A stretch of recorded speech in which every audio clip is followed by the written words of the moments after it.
Iruleiko bizitariek aukerek izan dute ikusteko, ez bakarrik Iruleiko Aztarnategiko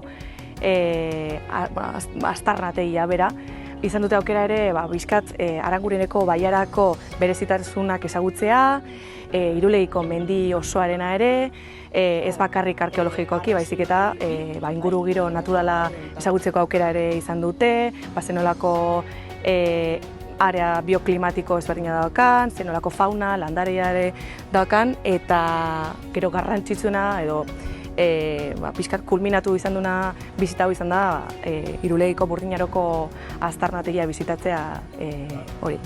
Eta bertan baita ikuste arkeologak lanean, eta gure historia parez pare aurrez aurre ikusi izana.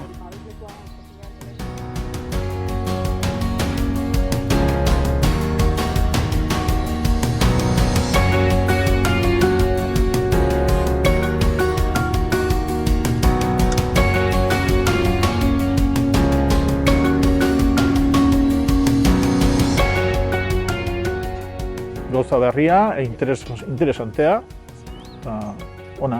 Askotan gauzak ikusten ditugu testo liburuetan eta gelditzen zaizkigu pixkat gauza askotan airian bezala. Eta honean etortzen zea, esplikazio batzuk ematen dizkizute zehatzak gauza konkretuen gainean, eta asko aberasgarriagoa da imaginatzeko garaiaietako bizimodua eta...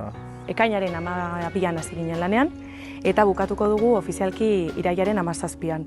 Beraz, ordutik bukaera arte edukingo dute edozeinek izango du aukera honea etortzea eta bisitatzeko.